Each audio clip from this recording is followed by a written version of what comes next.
Hello everyone, welcome to my channel. मैं हूं शिखा। आज इस वीडियो में हम बात करने वाले हैं मध्य प्रदेश की वन संपदा के अंतर्गत इसके महत्वपूर्ण तथ्यों की। तो चलिए वीडियो शुरू करते हैं। यहाँ पे हम बात करेंगे महत्वपूर्ण बिंदुओं की। तो अभ्यारण्य कालीभीत अभ्यारण्य कहाँ मिलेगा? आपको बैतूल में मिलेगा। मानधाता आपको खंडवा में मिलेगा और सुरमेनिया भी आपको कहाँ पे मिलेगा? खंडवा में मिलेगा।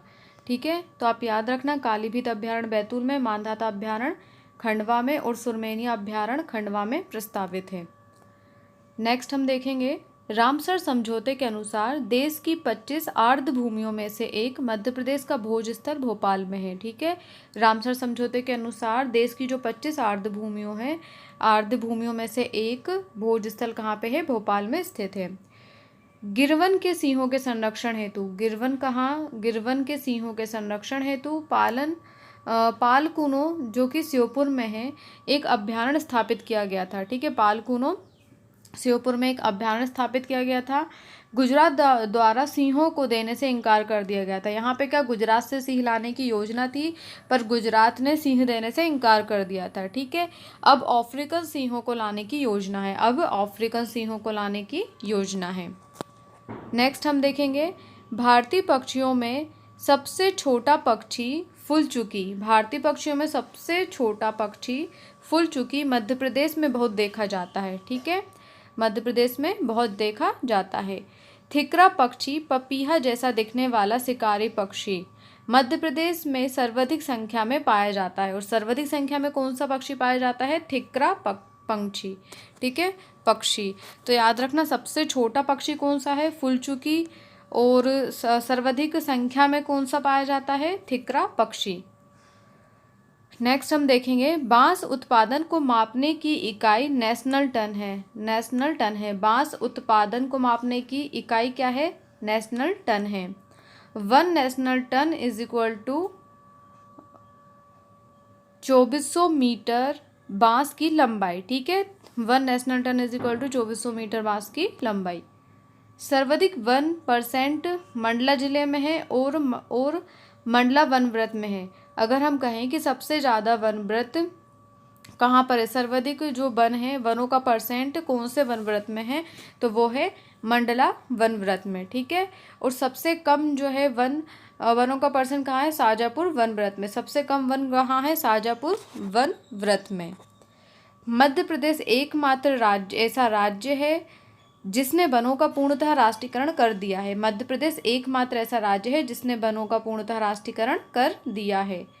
प्रदेश में सामाजिक वानिकी योजना 1976 में शुरू की गई थी। प्रदेश में सामाजिक वानिकी योजना 1976 में शुरू की गई थी। यहाँ पे हम देखेंगे, मंडला, पन्ना, बालाघाट, खंडवा, बैतूल, सीधी और होशंगाबाद जिले की आधी भूमि जो है वो वन आच्छादित है। ठीक है, तो याद रखना कहाँ की?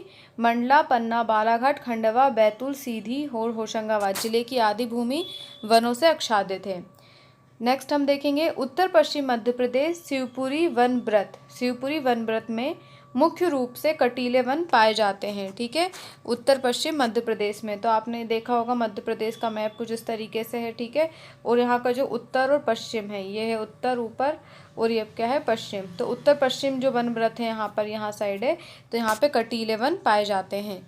सर्वाधिक बांस वृक्ष मध्य प्रदेश में पाया जाता है। सर्वाधिक बांस वृक्ष जो है वो मध्य प्रदेश में पाया जाता है।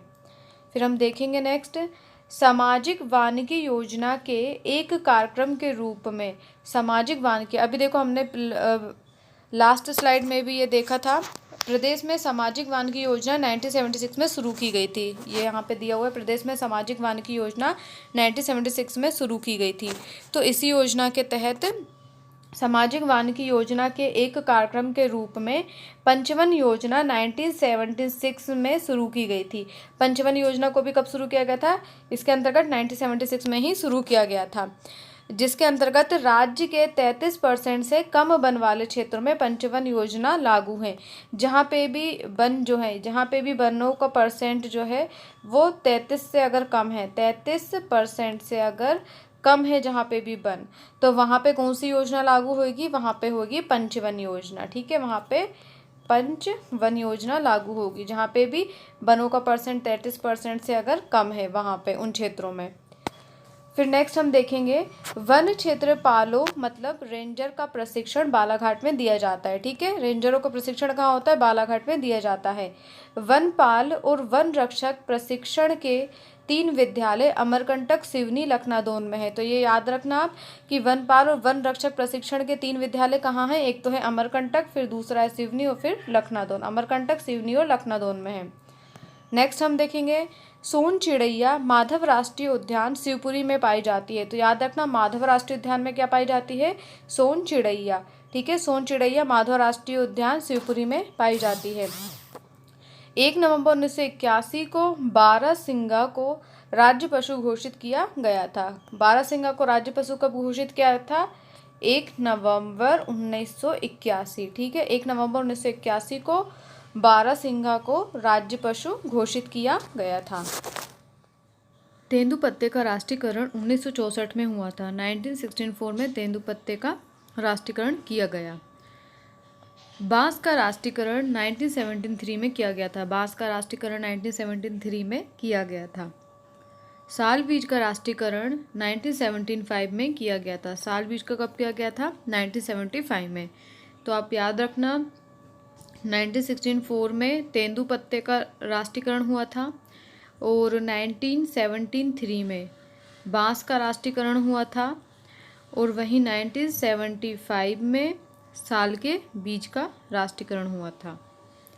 नेक्स्ट हम देखेंगे राज्य के ग्वालियर वन वृत्त से न्यूनतम राजस्व प्राप्त होता है। राज्य का जो ग्वालियर वन वृत्त है वहाँ से न्यूनतम राजस्व, ग्वालियर यहाँ साइड पड़ता है और यहाँ से कैसा न्यूनतम राजस्व प्राप्त होता है, क्योंकि यहाँ पे कौन से वृक्ष पाए जाते हैं? कटीले वन पाए जाते हैं और यहाँ पे बारिश भी कम होती है। ठीक है, तो याद रखना ग्वालियर वन वृत्त 25 से 50 सेंटीमीटर लगभग वहाँ पे बारिश होती है ग्वालियर साइड। तो यहाँ पे क्या है? वनों का जो वन वृत्त से यहाँ पे न्यूनतम राजस्व प्राप्त होता है। ठीक है, राज्य के वन क्षेत्र के प्रति वर्ग किलोमीटर से मिलने वाला राजस्व सर्वाधिक होशंगाबाद वन वृत्त से मिलता है और सबसे ज़्यादा जो राजस्व है वो कहाँ से मिलता है? होशंगाबाद वन वृत्त से। तो आपने होशंगाबाद देखा यहाँ साइड आता है। ठीक है, तो यहाँ से सबसे ज़्यादा राजस्व मिलता है। फिर हम देखेंगे नेक्स्ट इमारती लकड़ी सर्वाधिक जबलपुर वनवृत्त से प्राप्त होती है। इमारती लकड़ी जो है वो सर्वाधिक जबलपुर वनवृत्त से प्राप्त होती है। ठीक है, सबसे ज़्यादा राजस्व कहाँ से मिल रहा था? होशंगाबाद से, और इमारती लकड़ी सर्वाधिक जबलपुर वनवृत्त से प्राप्त होती है। खंडवा वनवृत्त में लकड़ी की कटाई पर प्रतिबंध है। खंडवा वनवृत्त जो है वहाँ पे लकड़ी की कटाई पर टोटल क्या है? प्रतिबंध है। ठीक है, खंडवा में अपन लकड़ी नहीं काट सकते। देश में तेंदुपत्ते का सर्वाधिक संग्रहण मध्य प्रदेश में होता है। देश में तेंदुपत्ते का सर्वाधिक संग्रहण मध्य प्रदेश में होता है। ठीक है, तेंदुपत्ता सबसे ज़्यादा कहाँ पाया जाता है? मध्य प्रदेश में।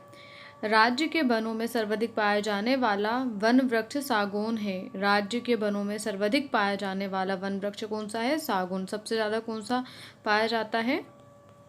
सागौन पाया जाता है। ठीक है, नेक्स्ट हम देखेंगे गिरवन के सिंहों के लिए पालकूनो श्योपुर में अभयारण्य स्थापित था। ठीक है, गिरवन के शेरों के लिए पालकूनो श्योपुर में अभयारण्य स्थापित किया गया था। तो ये थे हमारे कुछ महत्वपूर्ण बिंदु। इसी के साथ हमारा ये टॉपिक आज यहाँ पे कंप्लीट होता है।